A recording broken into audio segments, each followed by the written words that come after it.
Om Namo Bhagavate Vasudevaya. Om Namo Bhagavate Vasudevaya. Om Namo Bhagavate Vasudevaya.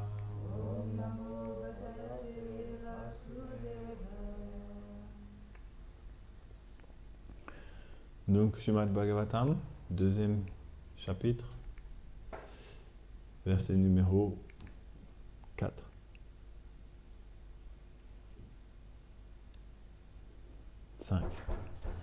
Verset numéro 5. Munaya Sudo Prishtoham, Munaya Sadhu Prishtoham, Bhavadbir Lokamangalam, Yat Krita Krishna Samprashno, Yenatma Suprasidati. Vous avez compris? Il y a beaucoup de mots très communs ici en sanskrit. Munaya, ça veut dire ô sage, les munis, hein? Sage. Munaya, sadhu.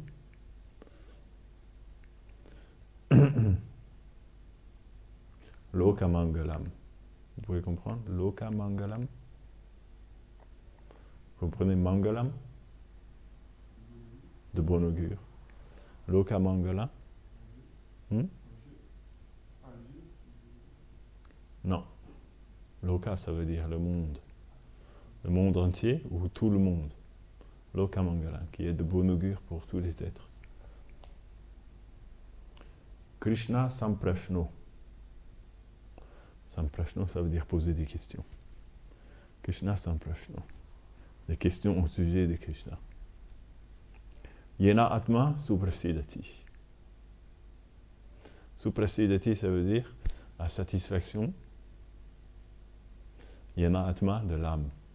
Atma Suprasidati. Hein? Donc, Sutta Goswami continue son introduction, hein, c'est le verset d'introduction. Ô sage, excellentes sont les questions que vous m'avez posées. Elles sont propices au véritable bien spirituel du monde, puisqu'elles se rapportent à l'être suprême, Sri Krishna. Elles ont le pouvoir de purifier complètement le mental et d'apporter la félicité divine dans le cœur. Beau verset, hein? Je vais me permettre de le relire, parce que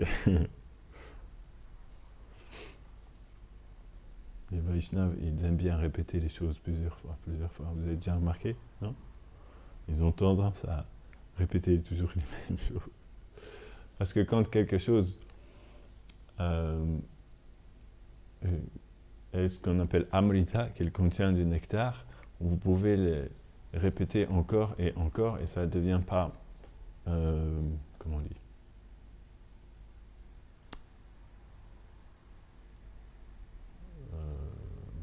stale. Je ne sais pas comment on dit en français. Ça ne devient pas... pas ennuyeux, mais sans goût. Il y a un mot pour dire ça aussi. Enfin, voilà, ça ne perd pas son goût. Plus on les répète, quand on les répète, elles ne perdent pas leur goût. Au contraire, ça augmente. Ça augmente le goût. C'est comme une mangue, non?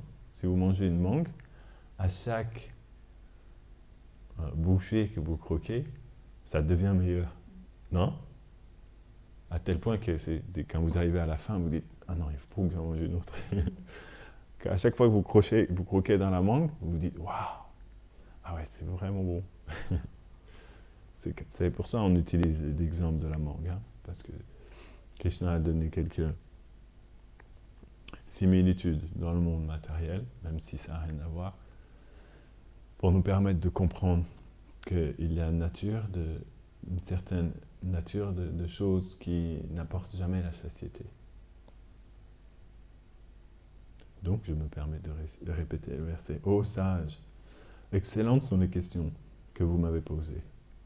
Elles sont propices au véritable bien spirituel du monde, puisqu'elles se rapportent à l'être suprême, Shri Krishna.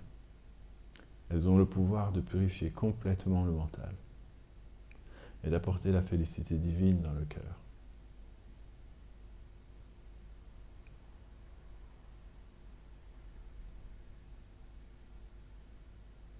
Commentaire.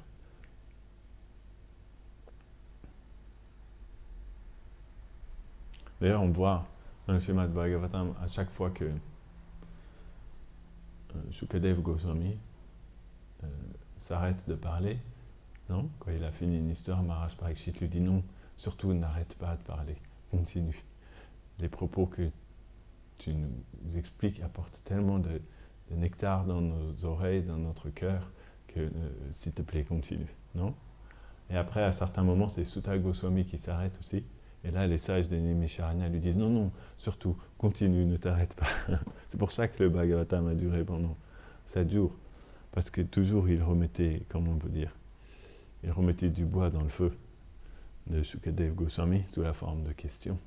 Il le relançait à chaque fois. Il lui disait non, non, tu ne nous as pas dit ça, et ça, et ça, et ça. Au début, ils ont posé quelques questions. Mais une fois qu'il a eu épuisé les questions, ils ont continué à rajouter d'autres questions. Selon Vishwanath Chakravarti Thakur, il a été mentionné précédemment, au verset 1, 2, 1, vous vous en souvenez, bien sûr, que Sutta a été ravi d'entendre les questions des sages.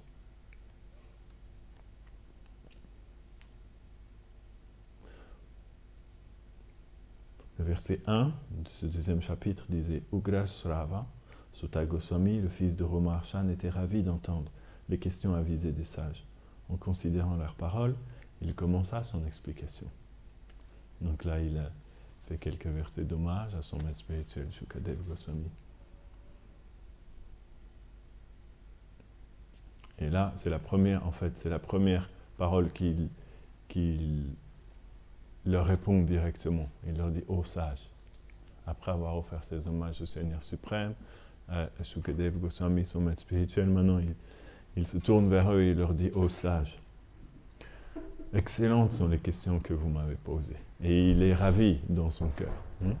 Srila Vishwanath Chakravarti Thakur va chercher cet adjectif dans le premier verset en disant que Sutta était ravi d'entendre les questions des sages. Ce verset décrit maintenant son respect ressenti envers les sages. Donc c'est la nature d'un Vaishnava. Au lieu de penser « Ah, il me pose des questions, maintenant je vais pouvoir étaler ma science, non ?»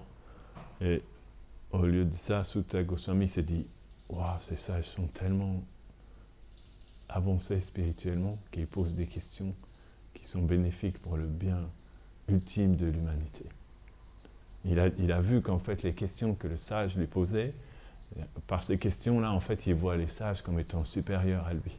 Parce qu'il lui pose des questions tellement excellentes que par elles-mêmes, en fait, elles sont déjà propices au bien spirituel du monde. En fait, lui, il n'a qu'à répondre pour que tout se manifeste. Mais lui, il considère que ça vient de leurs questions. Leurs questions sont tellement sublimes que déjà, c'est sûr que le monde est bénéficié. Maintenant, il a juste qu'à répondre à leurs questions, puisque par leurs questions, il ne peut pas répondre n'importe quoi. C'est eux qui extraient ce qu'il va dire. C'est ça qu'il considère. Il considère que c'est grâce à eux que maintenant, quelque chose de merveilleux va arriver. Il ne considère pas, c'est parce que moi, je suis tellement intelligent et qu'eux, ils ne connaissent rien, ils m'ont posé la question, maintenant, je vais pouvoir leur expliquer. Non ? Ce verset décrit maintenant son respect ressenti envers les sages. « Ô sages, vos questions sont très bonnes, car vous me demandez d'expliquer ce qui est bon pour l'humanité. » On pourrait poser ces questions. Pourquoi est-ce bon pour l'humanité ? Car ces questions sont en rapport avec Krishna. Et pourquoi sont-elles de bonnes questions ? Par de telles questions, l'âme devient satisfaite. Or, par mon expérience, une seule question concernant Krishna rend immédiatement l'âme satisfaite. Et la preuve, c'est que lui devient aussitôt ravi en entendant ces questions. Donc la puissance est déjà dans la question, non ? De telles questions, simplement parce que la question a un rapport en Krishna, elle a le pouvoir, en fait, de rendre l'âme satisfaite. Donc en fait, et la preuve, c'est qu'en entendant la question, lui, il est devenu déjà empli de félicité, non ? Donc il leur dit, en fait, il les remercie. Il leur dit merci Parce qu'en posant cette question, vous venez de remplir mon cœur de félicité. Donc c'est vous, en fait, qui m'avez, sous la forme de questions, c'est vous qui m'avez élevé. S'il dit,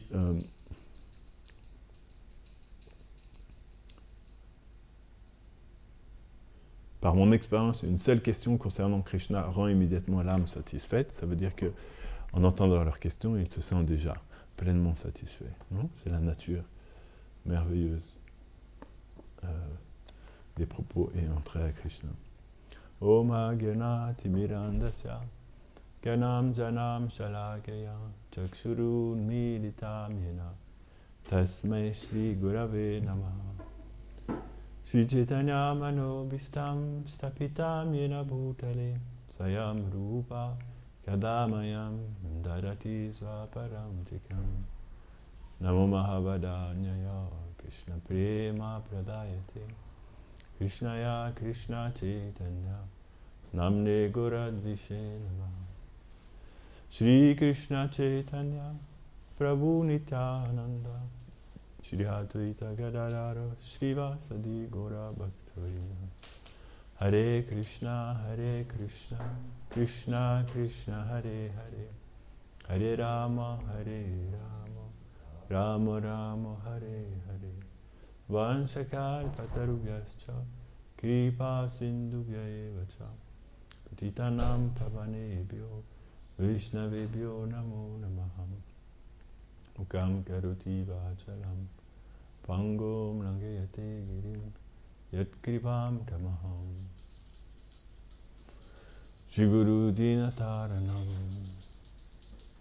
Shri Sinitai Vishwambara Ki Jai Shri Nanda Yashoda Gopal Ki Jai Shri Shri Radha Madan Mohan Ki Jai.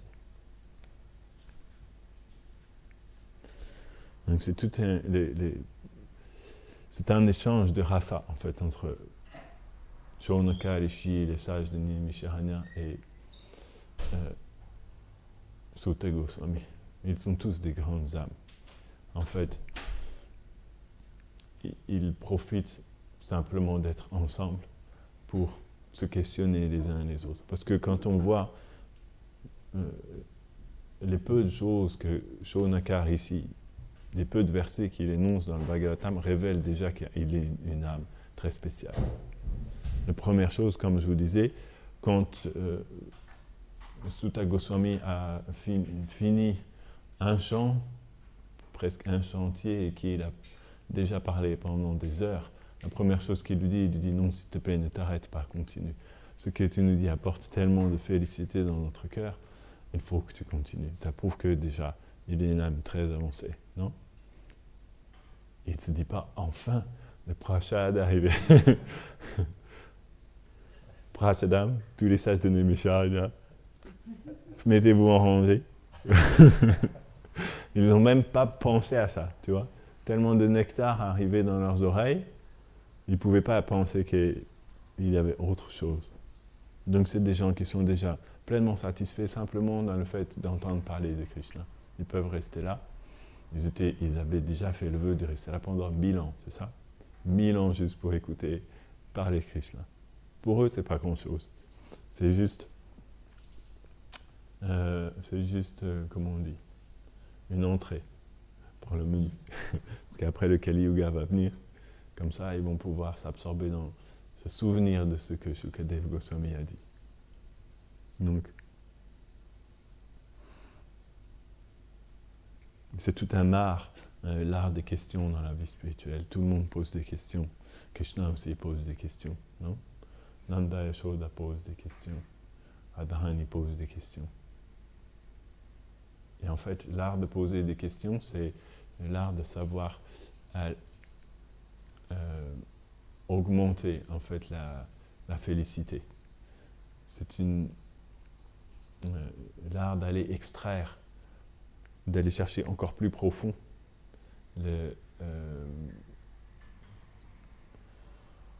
la nature éternelle de l'âme pour qu'elle se manifeste. Mais quels sont les sages? Quelles sont les questions que les sages de Naimisharanya ont posées? Vous savez?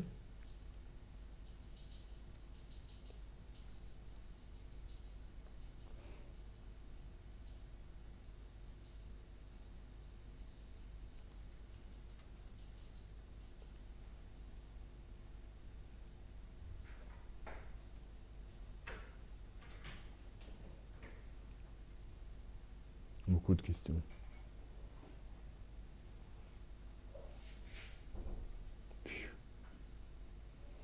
Beaucoup de questions. Je juste remarque comment il a commencé. Rishaya Uchu. Rishaya, ça veut dire le sage dit. Ou les sages dire. Ô toi qui es sans tâche, tu as étudié et exposé toutes les écritures incluant les Itihasa, les récits historiques tels que le Mahabharata et les Puranas. Ô Sutta Goswami, tout ce que la personnalité divine de Sri Vyasadeva, le principal connaisseur des Védas, savait, et tout ce que les autres sages qui connaissaient les deux aspects du Brahman suprême, immanent et transcendant,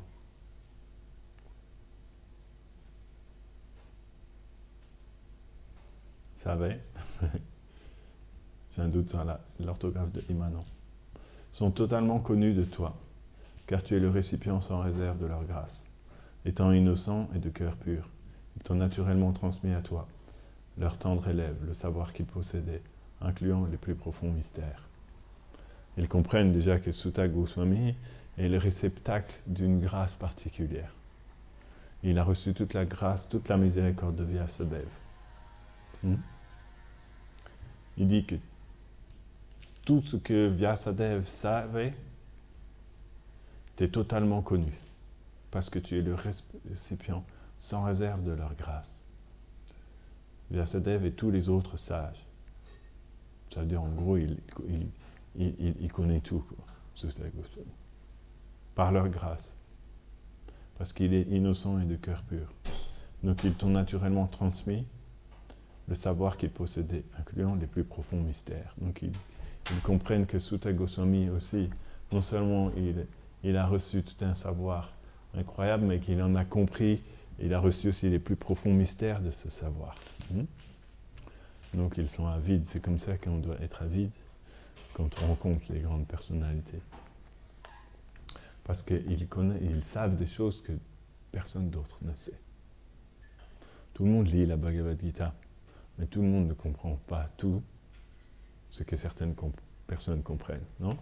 Certaines personnes, par la grâce de Krishna, peuvent percevoir des choses qu'on n'aurait jamais pu imaginer, comme Srila Vishwanath Chakravarti Thakur, par exemple. Lorsque vous voyez ce que Vishwanath peut percevoir dans les paroles de Krishna, c'est inconcevable.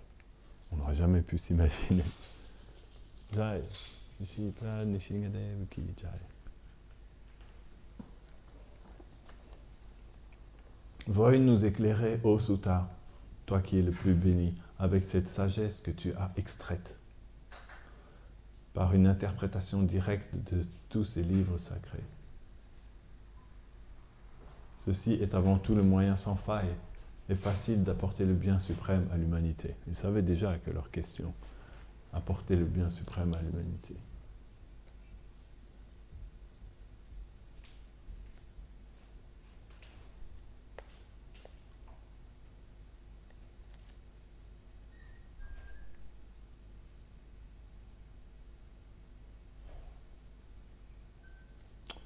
Ô vénérable Sutta, c'est un fait que dans cet âge de Kali, les gens ont généralement une vie courte, très courte.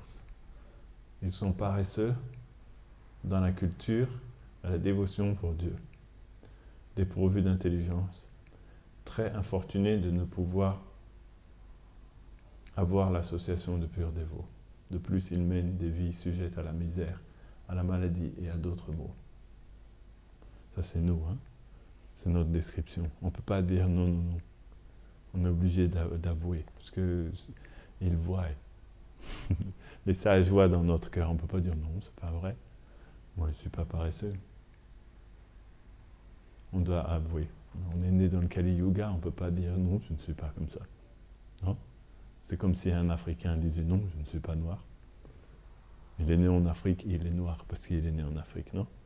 Il n'y a rien de mal, mais il ne peut pas dire non, non, moi je ne suis pas noir. Des fois, on voit des Africains qui jouent au blanc.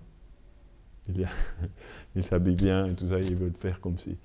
Et si vous leur demandez vous venez d'où, ils sont gênés. Ils disent moi, je suis français. Ça m'est déjà arrivé. Non, tu es un Africain, admets que tu es un Africain, il n'y a aucun mal à être Africain plus qu'autre chose, de toute façon. Tu es un homme. Pareil, on est né dans le Kali Yuga, on doit admettre, comme Mahendra disait, nous devons admettre que nous sommes des misérables créatures du Kali Yuga. C'est très important de comprendre ça. Parce que déjà, on se positionne dans notre réalité. Ok, donc ce verset est pour nous. Il existe de nombreuses écritures qui prescrivent d'innombrables rites et règles. Celles-ci sont volumineuses. Ainsi, il n'est donc pas possible de les apprendre et de les suivre toutes. D'où, bienveillant et instruit comme tu es, nous te prions de révéler, pour le bénéfice spirituel éternel de tous les êtres, la quintessence que tu as extraite des vastes écritures, par l'effort de ta profonde considération interne, extrêmement favorable aux pratiques dévotionnelles. Tes explications seront assurément propices pour assurer la félicité éternelle et la quiétude du soi. En gros, il lui demande quelle est la quintessence de toute la connaissance. Qu'est-ce que veut dire la quintessence? Il y a l'essence et il y a la quintessence. C'est quoi la quintessence? Parce que là, je pose ma question. Hein. Je ne sais pas vraiment quelle est la signification française de quintessence. C'est encore plus essentiel que l'essence, non? La quintessence. Je ne peux qu'imaginer ainsi. Donc ils ont posé ces questions-là. Et ils lui disent, « Ô Sutta, toi qui es sans tâche, toute gloire à toi. Nous considérons que tu as connaissance des raisons de l'avènement du Seigneur suprême, le protecteur de ses dévots en tant que le fils de Vasudev, dans le sein de Devaki. Tu devrais nous décrire à nous, ô Sutta, qui sommes désireux d'entendre de quelle manière le Seigneur fit son apparition en ce monde, car son avènement est toujours pour la protection et le vrai bien-être de tous les êtres. » Donc il lui pose la question sur Krishna. Donc, comment Krishna est apparu sur Terre? Il va répondre à cette question dans le 10e chant seulement. Parce qu'il faut préparer l'humanité à entendre ses propos. Aussi, veuillez nous révéler, nous relater, à nous qui sommes pleins de foi, les actes transcendantaux et glorieux du Seigneur Krishna, qui est la source de tous les avatars. Les incarnations du Seigneur qui viennent dans ce monde matériel, à travers sa puissance interne. Les glorieux divertissements transcendantaux du Seigneur originel sont loués, avec un sentiment d'extase par de grands sages comme Narada. Ô plus honorable Sutta, homme de nature sainte, aie la bonté de nous relater les divertissements divins des différentes incarnations du Seigneur suprême. Sri Hari accomplit indépendamment à travers sa propre puissance interne. Nous sommes devenus insatiables d'entendre les narrations glorieuses et pleines de nectar des qualités et des divertissements du Seigneur suprême. Celles-ci deviennent de plus en plus délicieuses et douces pour les dévots experts à goûter les jeux d'amour transcendantaux de Sri Krishna, et ils ne peuvent jamais s'empêcher de les écouter.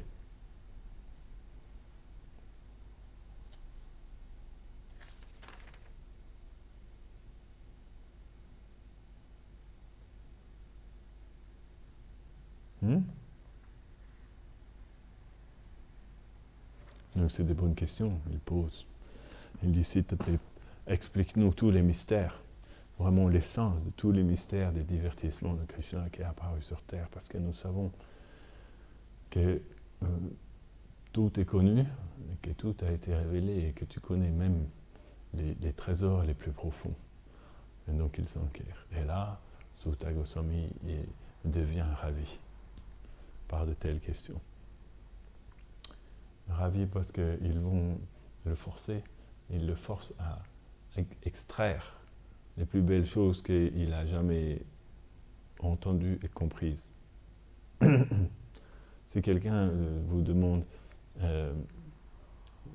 donne-moi ce que tu as de plus précieux, vous ne pouvez pas lui donner une chaussette ou une cuillère, non? Vous êtes obligé de répondre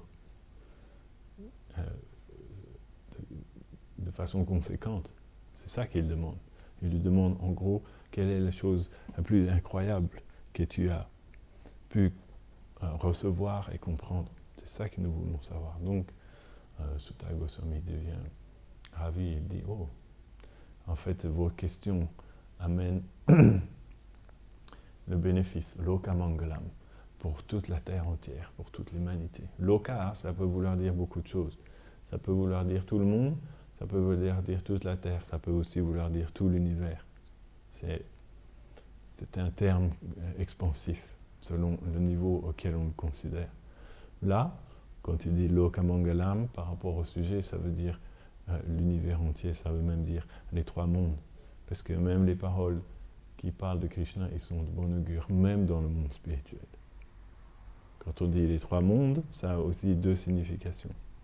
On peut dire les trois mondes, c'est-à-dire les planètes inférieures, les planètes intermédiaires et les planètes supérieures. Dans le monde matériel, non, ça voudrait dire la totalité du monde matériel, des trois mondes. Parfois on appelle aussi Chaturbhuva, les 14 systèmes planétaires. En fait, ils sont 14, mais c'est divisé en 3 sections. 7 en haut, 7 en bas et au milieu. 7 systèmes planétaires supérieurs, 7 systèmes planétaires inférieurs, et plus les systèmes planétaires intermédiaires, ça fait 3 sections. Mais des fois, quand on dit les 3 mondes, ça veut dire le monde matériel, le Brahman impersonnel et le monde spirituel. C'est une autre manière aussi de dire les 3 mondes, plus vaste encore, normalement. Donc, en fonction de ce à quoi ça se rapporte, on doit comprendre. Quand on dit par exemple que Bali Maharaj était devenu le souverain des 3 mondes, ça veut dire les 14 systèmes planétaires. On comprend que Bali Maharaj n'était pas devenu souverain de Vaikunta ni de Goloka. Non, c'est simplement Nanda Maharaj qui est souverain de Goloka, personne d'autre. Il n'y a pas d'attaque armée de Goloka. Ça n'a jamais existé, ça n'existera jamais, parce que personne ne peut se dresser face à Nanda Maharaj. Non, c'est même pas la peine d'essayer, personne n'a jamais essayé. Il serait balayé aussitôt, sans même que la guerre soit déclarée. Nanda Maharaj n'a pas besoin de déclarer la guerre. Pourtant, il y a des gardes quand même, non? Il y a des gardes aux portes de Nandagram. Il y a des gardes quand Krishna part dans la forêt pendant la journée, il y a aussi des amis à lui qui sont avec lui, ils ont des arcs et des flèches. Si jamais il arrive quelque chose dans la forêt, ils sont prêts. Ils ont des armes sur eux. Arc, flèche, Mère Yashoda. Elle leur dit, toi tu restes bien à gauche de Krishna, toi tu restes bien à droite de Krishna, vous ne le quittez pas des yeux. Non? Vous ne le lâchez pas, comme on dit, d'une semelle. Krishna n'a pas de chaussures. Ou alors vous ne le quittez pas des yeux. Ça c'est sûr, de toute façon, ils ne vont pas le quitter des yeux. Mais le risque, c'est qu'ils peuvent devenir trop absorbés en Krishna qu'ils ne vont pas avoir les problèmes qui vont arriver aussi. Non? Et on leur dit, faites bien attention. Si jamais un démon arrive, c'est toi qui dois protéger Krishna. Bien sûr, avec leur épée et leur arc, ils ne vont pas faire grand-chose face aux démons qui arrivent dans les divertissements de Krishna. Et je n'ai jamais entendu dire, en réalité, qu'ils avaient fait quoi que ce soit. Non? On n'a jamais entendu dire qu'ils se sont mis à tirer des flèches contre Keshi ou Kalia. Mais bon, on sait qu'ils sont là. C'est le sentiment de Mère Yashoda, non? Le matin aussi, avant que Krishna, quand elle habille Krishna, elle lui met aussi des gris-gris. Vous connaissez les gris-gris? En Afrique, on dit les gris-gris. Comment on dit? Les talismans, voilà, les talismans pour protéger Krishna, avec différentes choses dedans. En Afrique, quand ils font des talismans, c'est un petit peu, tu mets de la poudre de ça, avec un petit peu d'herbe, un petit peu de ça et tout. Tu le mets dedans, et ils m'avaient fait un talisman quand j'étais en Casamance. C'était un talisman comme ça, un petit carré en cuir, et il y avait un tissu rouge, on voyait, il y avait un trou, et on voyait un tissu rouge à travers. Il m'a donné, il m'a dit, dedans, ça c'est un talisman, tu ne peux pas mourir, il m'a dit. Personne ne peut te tuer. J'ai dit, ok, super. J'ai pris, j'ai mis là comme ça. J'ai porté pendant longtemps ce talisman-là. On ne peut pas me tuer. Il me disait, il y a même des talismans, quand on les fait, si on te tire avec des balles comme ça dessus, ça ne rentre pas. Et ils ont leur science aussi, non? une question de foi. Il faut avoir foi. Ça fonctionne. Cette science des talismans existe aussi à Vraj. Maya Yashoda, elle a aussi des talismans qu'elle met pour Krishna. C'est une science éternelle, transcendantale. Certains talismans, on utilise certains bijoux, certains joyaux comme ça, ils protègent Krishna. Elle récite aussi des mantras, non? Comme on fait, cette semaine je traduisais comment on fait l'installation des murtis, on récite des mantras pour protéger les différentes parties du cœur de Krishna, mais Yashoda elle fait ça aussi le matin. Elle chante les mantras pour protéger Krishna, non? Elle connaît bien la science védique de la protection. Elle a tout appris. Ça émane même de son cœur, non? Elle connaît tous les mantras pour protéger Krishna. Et un jour, malgré ça, elle a toujours peur que peut-être le gris-gris ne va pas marcher, le talisman ne va pas marcher, peut-être le mantra ne va pas marcher aussi, on ne sait jamais, non? Si jamais il arrivait quelque chose à Krishna. Donc malgré ça, elle dit toujours à Krishna, mais quand même, ça sert à quoi que tu ailles dans la forêt? C'est pas la peine. Tu pourrais rester ici, tu serais plus en sécurité, non? Tu n'as pas besoin d'aller marcher sur les épines, où il fait chaud, pendant des heures et des heures tous les jours. Krishna lui dit, ne t'inquiète pas. Il ne peut rien arriver. Parce qu'en fait, simplement en prenant la poussière de tes pieds et en la mettant sur ma tête, tous les démons qui peuvent exister sont déjà détruits. Par la puissance de la poussière de tes pieds, il dit, je suis déjà protégé de tous les démons qui peuvent arriver. Krishna, à la fois, le talisman suprême, c'est la poussière des pieds de Mère Yashoda. Ça, c'est une parole qui vient directement de la bouche de Krishna, non? Si vous voulez être protégé contre les démons, vous prenez juste la poussière des pieds de Mère Yashoda. Même Krishna, il se protège avec ça. Après, il peut aller dans la forêt. Il lui dit, rien ne peut m'arriver. En plus, la terre de Vraj, elle est douce. Il n'y a pas de cailloux pointus à Vraj. C'est juste dans l'esprit de Mère Yashoda que les cailloux pointus existent. Il n'y a pas de cailloux pointus à Vraj. Parce que leur service pour Krishna, c'est d'être doux, justement. Donc quand Krishna arrive, ils se font doux. C'est très agréable de marcher. Quand j'étais à Navadvip, en 2003, je me rappelle, une fois, Bodhan Maharaj m'a invité pour faire une promenade matinale dans les rizières.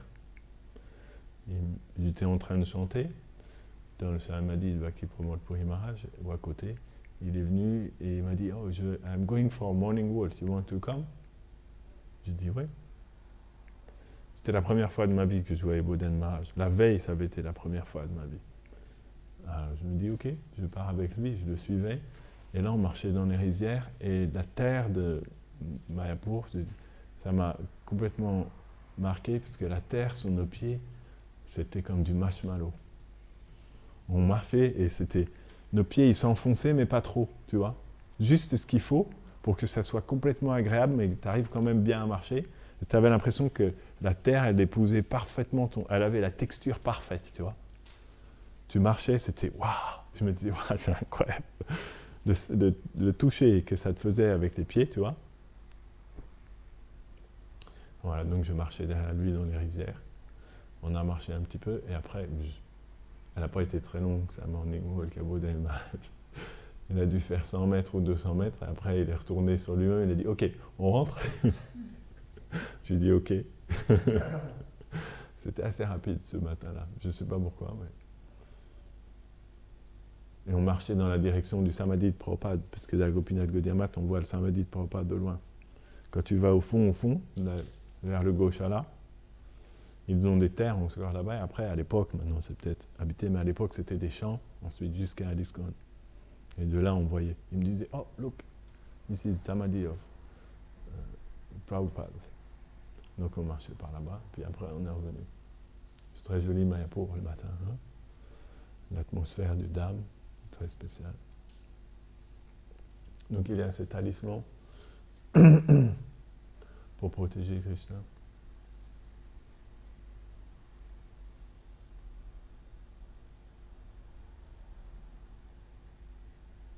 J'essaie de rembobiner jusqu'à où je suis arrivé là.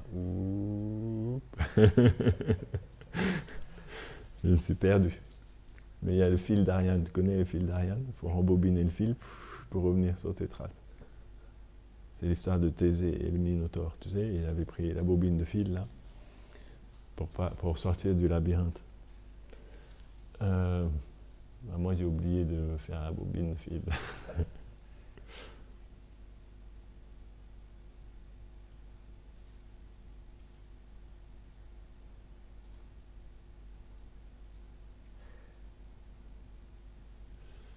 Je ne sais pas comment je suis arrivé ici.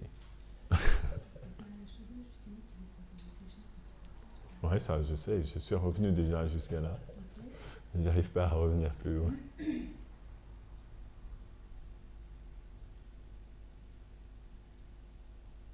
Enfin bref, c'est pas grave. On connaît le point de départ, on n'a qu'à sauter jusqu'au point de départ.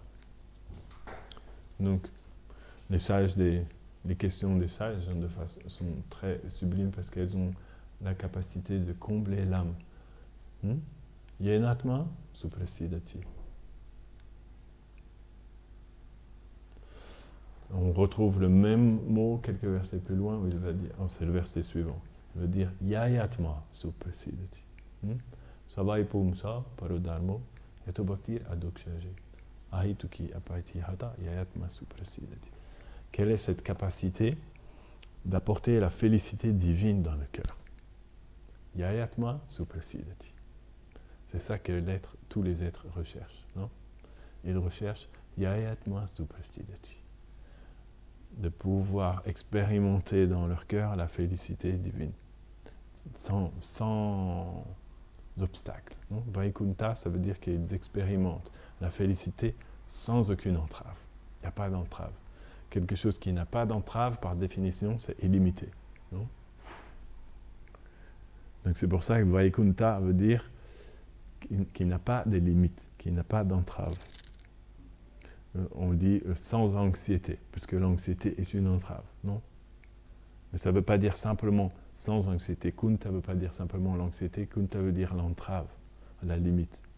Donc Vaikunta veut dire qu'il n'a pas d'entrave, ou par définition, qui est sans limite. Le monde illimité. Le monde où tout est illimité, en fait.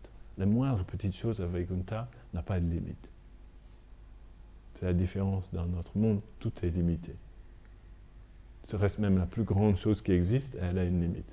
Alors qu'à Vaikunta, même la plus petite chose qui existe, elle n'a pas de limite.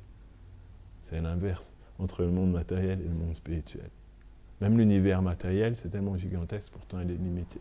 Or, un grain de poussière de Vaikunta est illimité. Vous pouvez ressentir la félicité suprême simplement en étant un grain de poussière à Vaikunta. Que dire de Vraj? Que dire de Vraj? Même ceux qui marchent sur la poussière de Vaikunta aspirent à pouvoir devenir un grain de poussière à Vraj. Uddhava, même au-delà de Vaikunta, non? Uddhava, il marche sur la poussière de Dwarka. Tous les jours, ses pieds foulent la poussière de Dwarka, s'il y a de la poussière à Dwarka. Il doit y avoir un peu, mais c'est propre, très propre, Dwarka. Ce sont des palais, non? C'est du marbre. Il y a du marbre, parce que c'est pas que fait en marbre là-bas, les palais de Krishna. Hein? C'est du marbre, du cristal, des saphirs, du rubis, des choses qui n'existent plus dans le Kali Yuga. Vous avez déjà vu un rubis? Attends voir. Est-ce que tu as déjà vu un rubis en vrai comme ça devant tes yeux? On n'en voit pas souvent. Hein? Il faut comprendre qu'à cette époque, dans les divertissements de Krishna, les rubis, c'est comme pour nous le granit. On voit du granit ici. Non? Les pierres qu'on voit souvent ici, bon, la Normandie, le silex, mais c'est pas glorieux le silex. Il y a le granit. Le granit est un petit peu plus noble, non? Le marbre un petit peu, ça ne vient pas d'ici. On fait venir du Portugal ou de la Grèce ou d'Inde. On a du granit. En Bretagne, ils ont du granit. On a d'autres pierres aussi. En France, certaines pierres sont là. Beaucoup de granit en France. Hein. Mais à Vraj, les pierres communes, ce sont les pierres précieuses. Donc même Uddhava qui marche constamment sur la poussière de Dwarka, sans même s'en soucier. Il désirait devenir un grain de poussière aussi à Vraj, ou une petite herbe. Encore plus, comment on peut dire, poussé. Parce qu'en fait, il a désiré devenir un brin d'herbe à Vraj pour pouvoir recevoir les grains de poussière de Vraj sur sa tête. C'est ça qu'il pensait. S'il suit une petite herbe, lorsque Radharani et ses amis vont marcher dans la forêt, peut-être il y a une graine de poussière qui va tomber, peut-être un jour. C'est pas grave, j'attendrai. Peut-être un jour un grain de poussière va tomber de leurs pieds sur ma tête. Et là, j'aurai atteint ce que je voudrais. La poussière de Vraj. Cette poussière-là, même Uddhava recherche, non? Uddhava, c'est pas n'importe qui. Krishna a dit à Uddhava, pas même Brahma, lui qui a créé tout l'univers matériel, ni même la déesse de la fortune, Lakshmi Devi, Padma, on appelle aussi Padma, non? Mukha Padma Bringa, tous les matins on chante, non? Praladeshu Jaya Padma, Mukha Padma Bringa. Jaya Padma, ça veut dire toute gloire. On dit Shri Nishinga, Jaya Nishinga, Jaya Jaya Nishinga. Ça vous comprenez, non? Toute gloire à toi, oh Shri Nishinga. Déjà on dit Shri Nishinga. Shri veut dire la déesse de la fortune. Shri Nishinga, Jaya Nishinga, Jaya Jaya Nishinga. Jaya Padma. Maintenant après on dit toute gloire à Padma, c'est la déesse de la fortune. Padma veut dire le lotus, mais elle s'appelle Padma parce qu'elle ressemble à un lotus. Ultimement, Padma, c'est un nom de Radharani. Parce qu'elle tient toujours un lotus dans sa main. Radharani. Donc elle s'appelle Padma, ou Padmini. Padma. Mais c'est aussi un nom de la déesse de la fortune. Jaya Padma. Ensuite on dit Mukha Padma Bringa. Vous savez qu'est-ce que veut dire Mukha Padma Bringa? Vous chantez tous les matins, il faut savoir.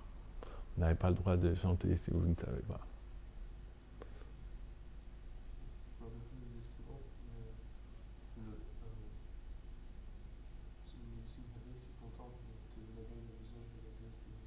La fortune. Mukha, hein, c'est le visage. Padma, c'est le lotus. Donc, et Bringa, c'est l'abeille. Jaya Padma, Mukha Padma, Bringa. Elle s'appelle Padma, mais son visage est comme le lotus. Donc elle est Padma, Mukha Padma.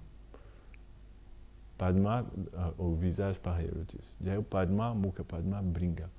Et en fait, c'est assez étonnant ce verset-là, parce que nous nous adressons à Nishingadev, qui est une incarnation quand même dans un rasa particulier, non? Et nous lui disons, en fait, tu n'es qu'une abeille qui contemple le visage pareil au lotus de Padma. Ça, c'est un rasa complètement différent, non? Prahlad Maharaj n'a pas dit ça à Nishingadev quand il est venu, il n'a pas dit « Oh Seigneur, tu n'es qu'une abeille qui contemple le visage pareil au lotus de Padma. » Non?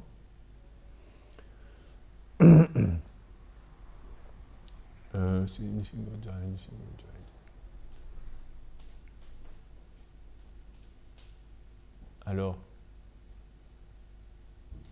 si je ne me trompe pas, ces versets viennent du Chaitanya Charitamrita. En fait, c'est le Seigneur Chaitanya Mahaprabhu qui chantait ces versets au Seigneur Nishingadev quand il allait visiter les temples de Nishinga. Jaya Padma Mukha Padma Bringa. Là, on arrive dans une autre réalité où en fait, Nishinga est Krishna. Et ce verset dévoile qu'en fait, Krishna, bien qu'il soit le Seigneur de tous les univers, néanmoins, il est contrôlé par l'amour de ses dévots, Mukha Padma Bringa. Il est contrôlé par, il est comme une abeille qui tourne autour d'une fleur de lotus. Ça veut dire qu'elle est sous le contrôle du parfum et de la couleur de la beauté de la fleur, non? Une fleur dégage du parfum et émane une beauté particulière pour attirer les abeilles. C'est la nature des fleurs. C'est pour ça que les fleurs ont des couleurs. Et les abeilles, en fait, elles deviennent complètement fascinées par les fleurs et elles arrivent dedans comme ça. Et il faut savoir qu'à Vraj, quand les abeilles butinent les fleurs, ils deviennent complètement intoxiqués, parce que c'est les fleurs de Goloka. Si vous buvez le nectar qu'il y a là-dedans, ils boivent, ils boivent, ils boivent. C'est illimité aussi, non? Donc ils s'absorbent complètement à boire ce nectar-là, et puis ils oublient tout. Donc l'abeille, là, elle compare qu'en fait, c'est un Nishinga est comme une petite abeille simplement fascinée par le visage, par les lotus de Padma. Comment c'est possible? Krishna ne peut pas être attiré par aucune forme de beauté matérielle. C'est parce qu'en fait, au niveau spirituel, la beauté des êtres spirituels, c'est une manifestation de l'amour qu'ils ont pour Krishna dans leur cœur. C'est en fait le sentiment qui est dans leur cœur, prema, différentes formes, différentes nuances de prema, qui prend cette forme-là, qui se manifeste sous cette forme-là. C'est-à-dire que la beauté de leur corps est en fait l'apparence de leur amour pour Krishna. Et c'est ça qui fascine Krishna. C'est pas Krishna n'a pas la moindre attirance pour aucune femme du monde matériel. Pour lui, ça n'a même pas la moindre attraction. Pourquoi? Parce que les corps matériels, c'est pas la beauté de l'âme qui est mal. C'est le karma, les actions conditionnées des êtres. Mais le swarupa, c'est pour ça qu'on appelle swarupa. Rupa veut dire la forme et swa veut dire intrinsèque, c'est-à-dire la forme de l'âme.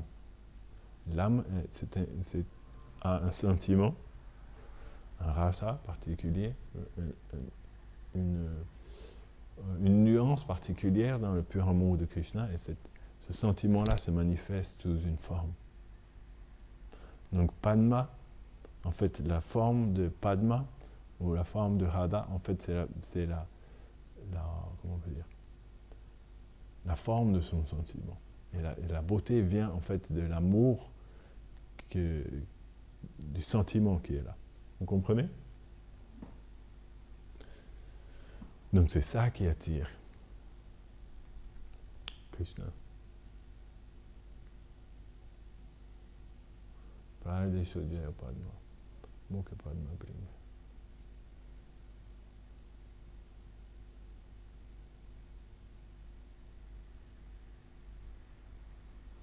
Et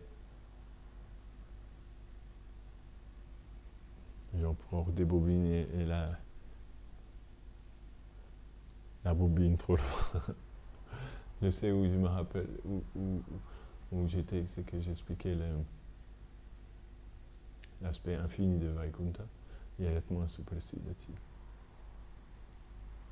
Donc, tout ce qui touche à Krishna, à cette nature-là d'être, de pouvoir apporter la félicité dans le cœur, c'est ça que recherche l'âme, non? L'âme recherche de pouvoir expérimenter la félicité qu'on appelle Suprasidati. Et comment ça peut être fait? Il explique au prochain verset. Là, il va commencer à répondre. Savai Pumcha, Parodharma. Parodharma, ça veut dire le dharma suprême. Para veut dire suprême. Parodharma, l'activité suprême. Pour Pumcha, c'est-à-dire l'humanité. Savai Pumcha Parodharma, l'activité suprême pour les êtres humains, mais pour tout être vivant. Yato Bhaktir Adokshaje, c'est de s'engager dans le service des Adokshaja. Adokshaja, ça veut dire le Seigneur qui n'est pas perceptible par les sens matériels. Ou, de façon indirecte, le Seigneur qui possède, qui est perceptible par les sens spirituels. Le fait de s'engager dans son service, c'est le dharma suprême pour l'humanité. Ahituki apratihata. Ce service doit être immotivé, sans aucun intérêt personnel. Il ne faut rien vouloir en retour. Absolument rien. La seule chose qu'un pur dévot veut en retour, c'est quoi?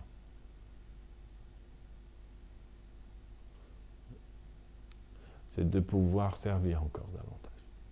Sridhar Maharaj dit ça. Il dit, si tu dois me payer quelque chose pour tout ce que je fais pour toi, je veux que mon salaire soit la chance de pouvoir te servir davantage.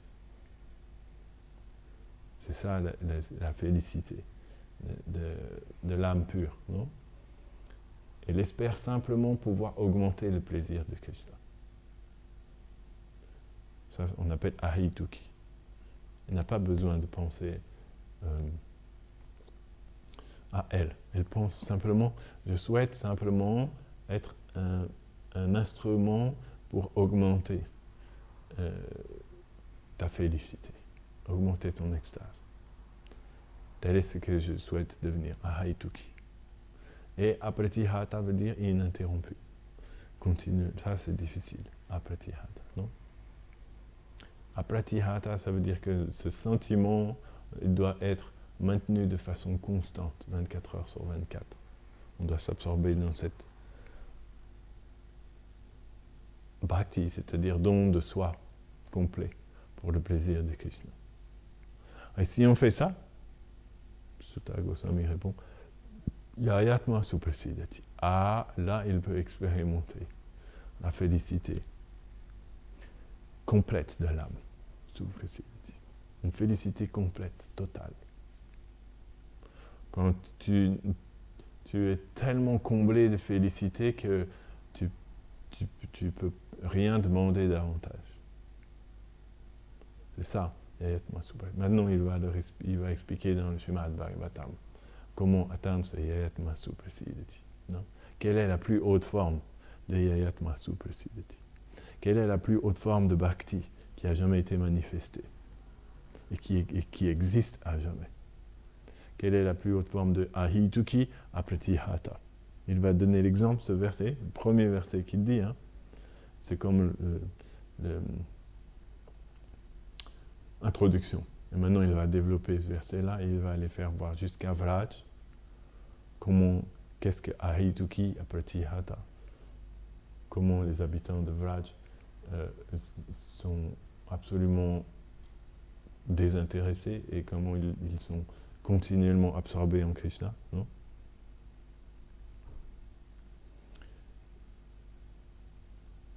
Et Krishna va envoyer Uddhava pour témoigner de cela.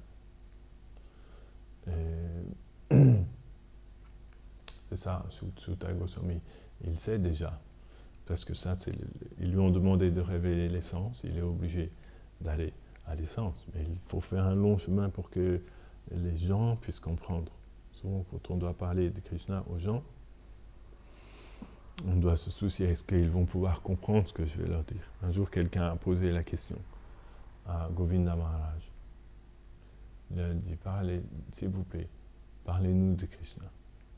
Govinda Maharaj leur a répondu, qu'est-ce que vous voulez que je vous dise? Il a dit, comment puis-je expliquer que le suprême Brahman, la suprême vérité absolue, joue dans les bosquets de Vraj? Il a dit, est-ce qu'il y a quelqu'un pour entendre ça?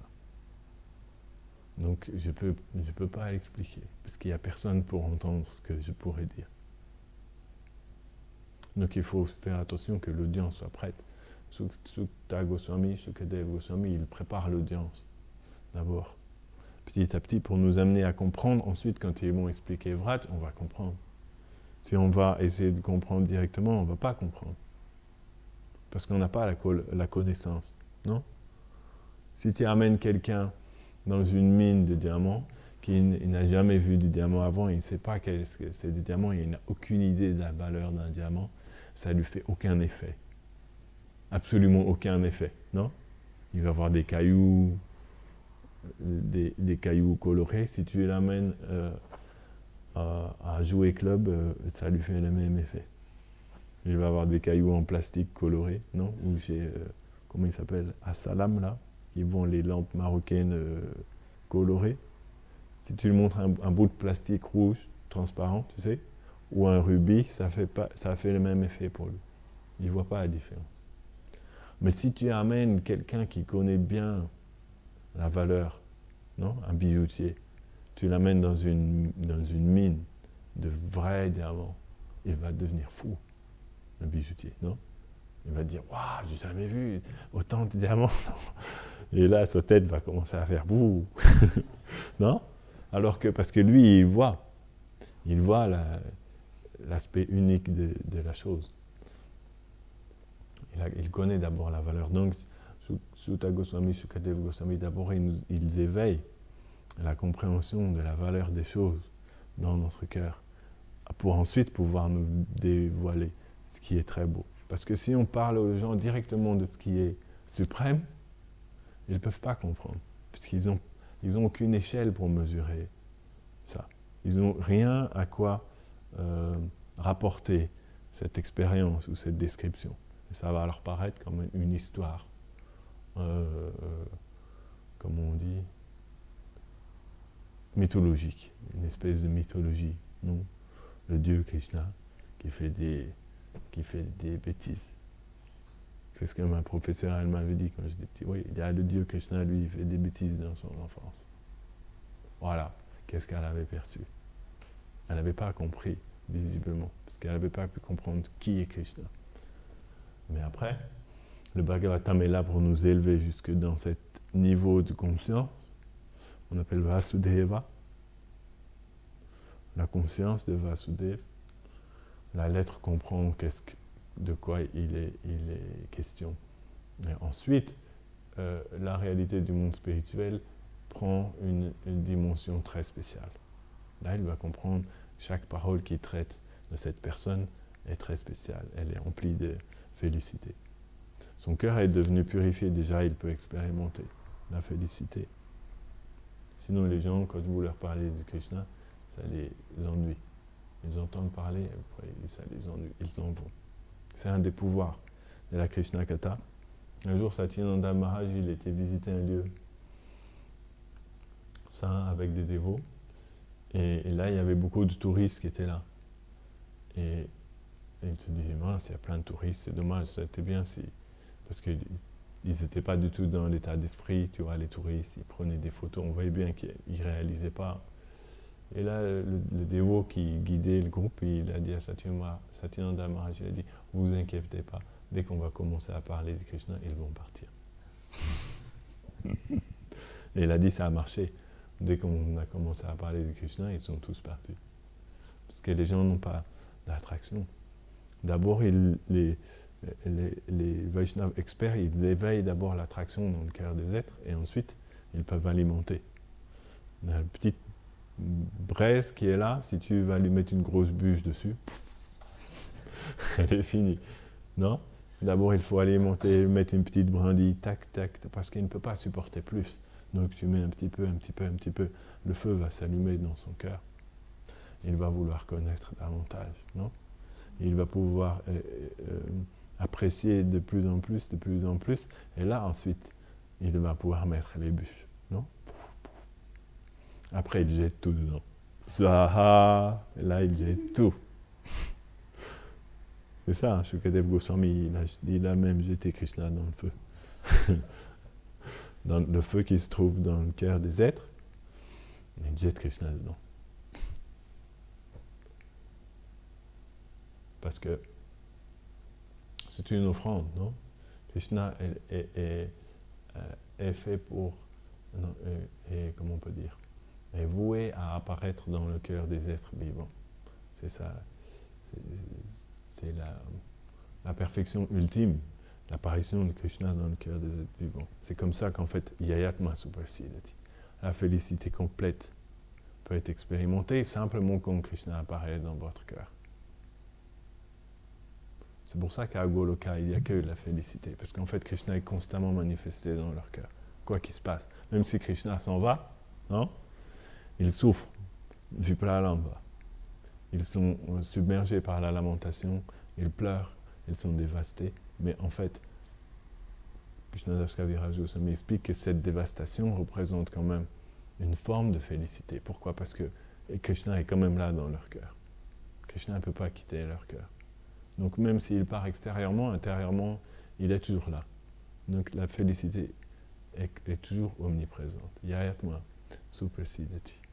Donc c'est un vaste sujet. On peut juste l'aborder là aujourd'hui, parce que nous nous trouvons sur la berge du Srimad Bhagavatam. C'est un grand océan. Là, on est juste sur la berge, on train de toucher les petites vaguelettes des premiers versets du Bhagavatam, non? C'est comme les petites vaguelettes là. Ah oui, c'est fait comme ça, l'eau. Tu vois? Tu expérimentes l'eau, qu'est-ce que ça fait dans ta main? Tu connais l'Iliade et l'Odyssée? Ulysse, il fallait qu'il trouve l'homme qui n'a jamais vu la mer. On lui avait dit que son voyage s'arrêterait quand il trouverait un homme qui n'avait jamais vu la mer. Vous connaissez? L'Iliade, c'est ça? L'Iliade, hein?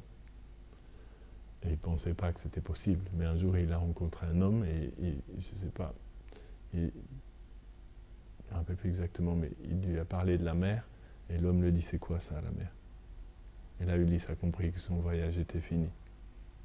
Il avait oublié cette malédiction qu'il avait eue, mais au moment donné où l'homme lui a dit, c'est quoi ça, la mer? Il a compris que, enfin, il avait trouvé l'homme qui n'avait pas vu la mer. Si vous prenez cet homme-là, qui n'a pas vu la mer jusque vous l'amenez sur la plage, ça va lui faire une expérience, non? Il va s'approcher, il va vouloir toucher, il va dire, ah, c'est comme ça la mer. Donc nous sommes sur la même situation. Tout début du Bhagavatam, dans les petites vaguelettes. Elles sont déjà la même nature. Hein. Les petites vaguelettes de début, ils ont la même nature que les gigantesques vagues qui sont au milieu de l'océan. C'est la même nature. Il y a la même félicité dedans. Mais actuellement, on n'a pas encore bien appris à nager dans l'océan. Il faut apprendre à nager dans l'océan du Bhagavatam pour pouvoir plonger dans cet océan-là. Et il faut savoir plonger en profondeur aussi dans l'océan du Bhagavatam.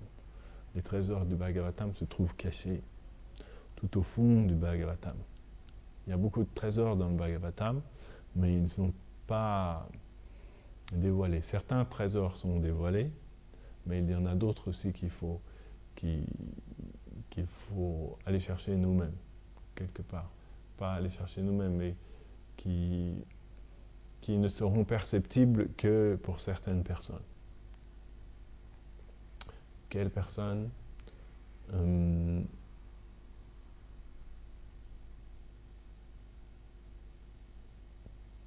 Ceux qui recevront la grâce des Vaishnavas.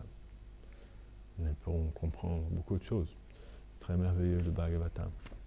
Quand Gadadhar Pandit lisait le Bhagavatam, il pleurait.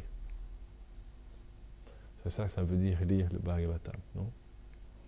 Il y avait tellement de larmes qui tombaient de ses yeux qu'il ne pouvait même plus voir les versets du Bhagavatam. Et les pages du Bhagavatam sont devenues complètement,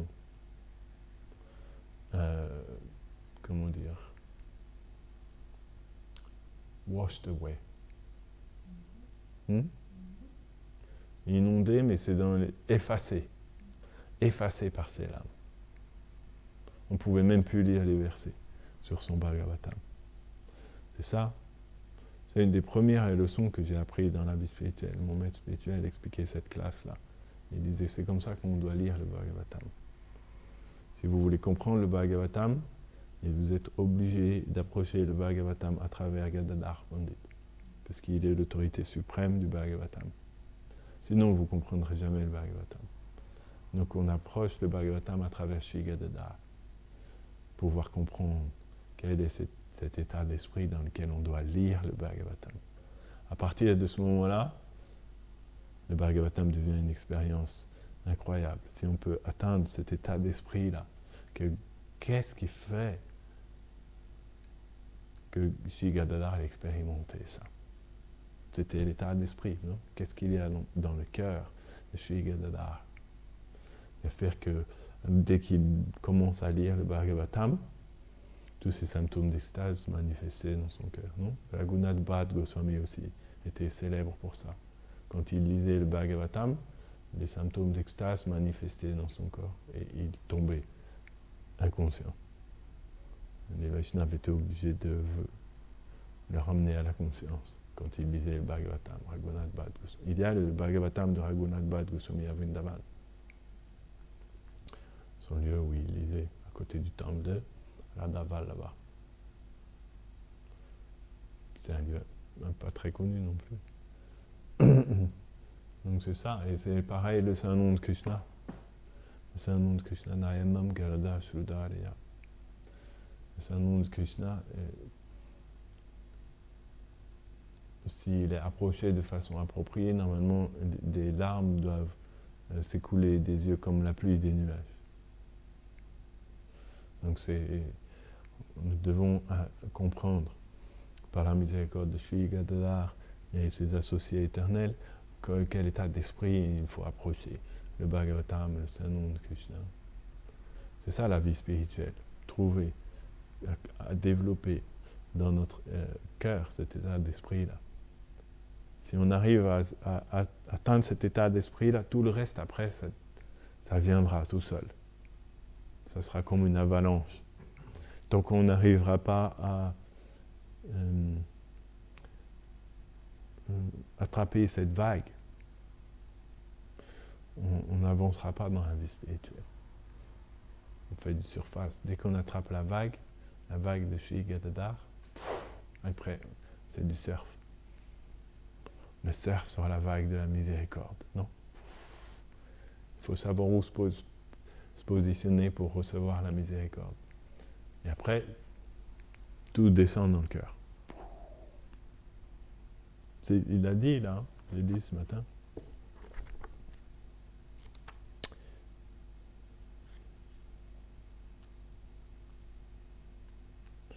Ô Sutta, tout ce que la personnalité divine de Shri Vyasadeva savait, tout ce que les autres sages qui connaissaient les deux aspects du Brahman suprême, immanent et transcendant, savaient, sont totalement connus de toi, car tu as été le récipient sans réserve de leur grâce. Il a marqué sans réserve. Sans réserve, ça veut dire qu'ils ne retiennent rien. Récipient sans réserve, ils ont tout donné. Le flot complet de tout ce qu'eux avaient dans leur cœur, ils l'ont transféré à Sutta Goswami. Il a été le récipient. Le récipient sans réserve, ça veut dire que vraiment il a tout reçu. Tout est descendu dans son cœur, non? Ça veut dire ça, hein? Tu as été le récipient sans réserve de leur grâce. Étant innocent et pur de cœur, ils t'ont naturellement transmis à toi. Normalement, si on dit « ils t'ont », on ne va pas redire « à toi » à la fin de la phrase. On ne va pas dire « ils t'ont naturellement transmis à toi ». On va dire « ils t'ont transmis ». Non, on va dire « ils t'ont naturellement transmis ». Ah non, parce qu'il dit « à toi, leur tendre élève ». Pardon. Là, c'est correct. Autant pour moi. Ils t'ont naturellement transmis à toi leur tendre élève, le savoir qu'ils possédaient, incluant les plus profonds mystères. Il a reçu la grâce. Non? Tout ça est descendu sans réserve dans son... Leur grâce est descendue sans réserve dans son cœur parce qu'il était innocent et pur de cœur. C'est quoi les mots en...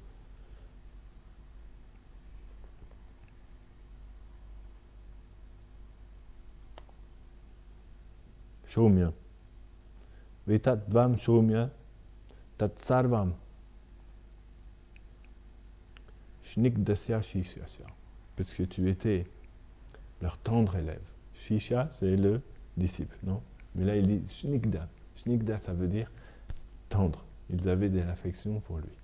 Il faut réussir aussi à éveiller l'affection des Vaishnavas, que les Vaishnavas nous affectionnent. Il faut que les Vaishnavas nous affectionnent. Pour ça, il faut être innocent et pur de cœur, comme eux. Ils sont innocents et purs de cœur, les Vaishnavas. À ce moment-là, on deviendra le récipient sans réserve de leur grâce et naturellement, il nous sera transmis dans notre cœur tout le savoir qu'ils possèdent, incluant les plus profonds mystères. C'est vaste le Bhagavatam.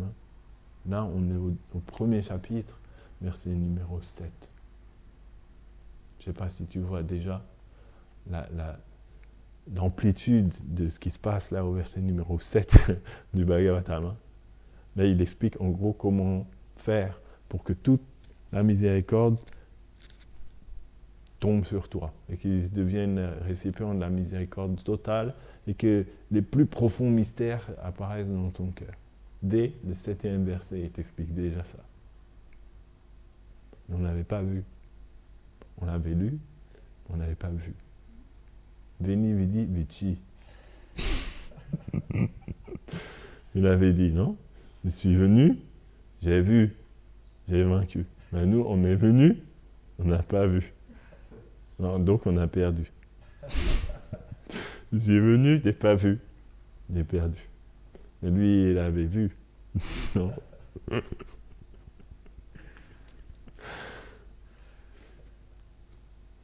Il était malin, Jules.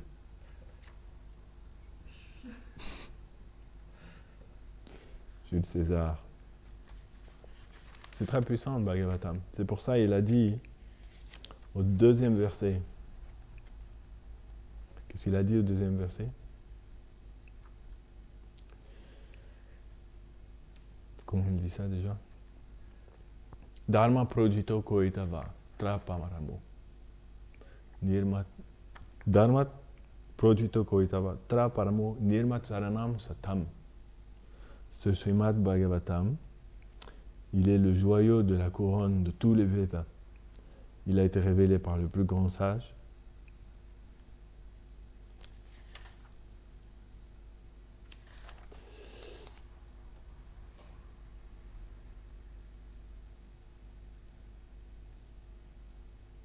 Et là, et ensuite il dit Tra paramo nirmat saranam satam. Néanmoins, cette religion ésotérique de l'amour est cultivée seulement par les grands dévots réalisés qui sont totalement dépourvus de méchanceté et de préjugés et qui sont très miséricordieux envers toutes les âmes déçues. On appelle nirmat saramo.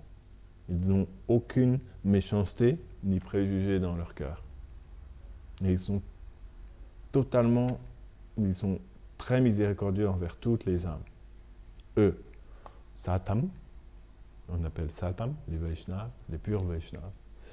Paramo Nirmat Saranam Satam, simplement eux, ils peuvent comprendre le Bhagavatam. Quand ils vont lire, ils vont comprendre. Waouh, le Bhagavatam va descendre dans leur cœur. Non? On doit bien comprendre tout ça.